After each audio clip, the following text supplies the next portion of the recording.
Isa na namang blockchain project ang biglang umingay at nagpapakitang gilas dito sa crypto market. At siya po ay walang iba kundi si Sei Network. Oo, si Sei ay kasalukuyan po siyang umuugong dito sa mundo ng crypto matapos po siyang tumaas ng 10%. Yan, tumaas ng 10% ang kanyang presyo at makapagtala ng 3 beses na dami ng active users kumpara po sa dati. Pero ano nga bang dahilan sa likod po ng pag-angat na ito ni Sei? Kaya sa video na ito ay pag-uusapan po natin ang 4 na malalaking dahilan kung bakit trending si Sei ngayon at alamin din natin kung paano po siya naging finalist sa stablecoin project ng Wyoming. Kung bakit siya ang gustong maging daan ng mga AI sa pakikipag-transaction at kung paano niya nasungkit ang trono sa Web3 gaming. At yan po ang siyang ating pag-uusapan sa video na ito. Pero bago po tayo magpatuloy ay pakibasa na lamang po muna ang disclaimer dito sa ibaba ng ating screen. Yan ang unang tanong. Bakit nga ba pinili ng Wyoming itong si Sei para sa WYST stablecoin? Ayan. Ang unang dahilan ng pagsikat po ni Sei ay ang pagkakapili po niya sa state ng Wyoming bilang isa sa 2 finalist para sa kanilang WYST stablecoin project. Oo, hindi po basta-basta ito. Ang WYST ay isang uri ng stablecoin na gagamit po ng Layer 0's Omnichain Fungible Token or OFT standard. At ito po ay nagbibigay ng kakayahang gumana sa maraming blockchain ng sabay-sabay. Isinama po si Sei sa shortlist kasama ang mga bigating pangalan tulad po ni na Ethereum, Solana at saka Aptos. Ibig sabihin ay kinikilala si Sei bilang isang makaasahan at compliant na platform. Kaya siya ay napabilang po sa pilot rollout. Ang integration po kay Layer 0 ay mahalaga dahil magpapabilis po ito ng cross-chain payments, isang malaking hakbang para sa global stablecoin infrastructure.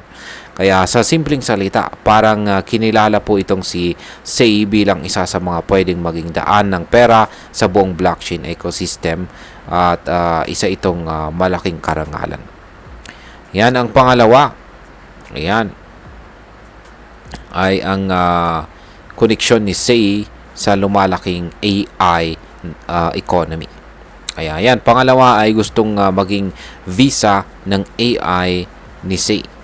Ayan, gusto pong maging visa ng AI ni Sei. O tama po ang narinig ninyo. Si Sei ay gustong maging pangunahing daan ng mga bayaran. Yan, sa pagitan po ng mga AI agents o mga artificial intelligence na kayang mag-transaction ng kanilang sarili. Dahil inaasahang aabot po sa $200 billion ang halaga ng agent AI economy, sobrang laki ng potensyal na ito. Pero may problema. Ang traditional payment system ay may mataas na fees at hindi sapat ang bilis para sa machine-to-machine na transaction. Dito papasok si Sei.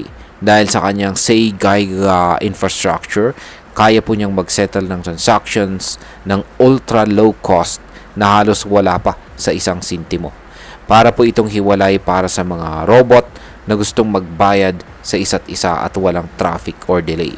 Sinusuportahan din ni Sei ang mga bagong protocol gaya po ng Times 402 ng Coinbase, kung saan kayang gumawa ng HTTP-based payments ang mga AI agents ng autonomous. Parang may sarili na silang bangko. Ayan. Ngayon ay sunod ay dito naman po tayo sa pangatlo kung saan ay paano po napasa kamay ni Sei ang trono sa Web3 gaming. Ayan. At sa loob lamang po ng 30 days, itong si Sei ay nakapagtala na ng 7.38 million unique active wallets sa larangan ng blockchain gaming, nakatumbas po ng 33.5% ng buong market activity. Ibig sabihin sa bawat 3 gamers yan sa Web3 ay gumagamit po ng Sei Network. Tinalo po niya sina OPBNB at saka Scale na dati nang malalakas sa larangan na ito. Ang mga larong nasa SEA ay malawak, mabilis, at mura ang transaction fees. Kaya perfect po sa mga gamers. Kung iisipin mo, parang naging PlayStation itong si SEA ng Web3. Hindi na lamang po siya basta blockchain, kung saan ay isa na siyang gaming powerhouse. Kaya yan, pang-apat ay bakit naman po biglang dumami ang gumagamit kay SEA. Ayon po sa datos mula sa Nansen, isang blockchain analytics firm, tripled or 3 beses na ang itinaas ng bilang ng mga active addresses ni SEA. At ganun din, ang daily transaction niya ay dumoble. Umaabot na ng 1.4 million per day. At hindi ito tsamba. Ayan, ang growth na ito ay tuloy-tuloy at saka sustained. Ibig sabihin ay hindi lang hype, kundi may mga totoong gumagamit at nagtitiwala kay SEA. Kaya bukod pa dito, tumaas din ng 24% ang SEA Futures Open Interest, na indikasyon na pati mga trader ay nagkaka-interest na rin sa kanya. Parang nagsimula lang siya bilang bagong estudyante sa isang malaking paaralan, pero ngayon siya na ang class president. Ngayon ay pag-usapan naman po natin ang posibleng epekto nito para sa atin bilang mga Pinoy crypto traders at investors ni SEA. Yan, para po sa atin dito sa Pilipinas ay malaking oportunidad po ito. Una, kung meron ka pong hawak na SEA token, masaya ka ngayon dahil tumataas ang presyo at trading volume ni SEA. Kung wala ka pa nito, maaring pag-isipin mong i-research itong si SEA dahil lumalabas na siya ay hindi lang hype, kundi may real-world use case. Yan. Pangalawa, kung ikaw po ay interesado sa Web3 gaming, baka ito na ang chance mo na sumabay sa technology habang maaga pa. At yan, tandaan po, ang mga early adopters ng mga ganitong project ay kadalasang mas nakikinabang sa kalaunan. Pangatlo, kung ikaw po ay mahilig sa AI at saka automation, si SEA ay isa po sa mga pinaka-promising na platform para sa machine-to-machine economy. Hindi po ito pangkaraniwan at maaring ito ang susunod na malakas na trend dito sa mundo ng crypto. Yan, bilang panghuli, ang masasabi ko naman tungkol dito ay para sa akin, si SEA ay isang underdog na unti-unting nagpapatunay ng kanyang galing.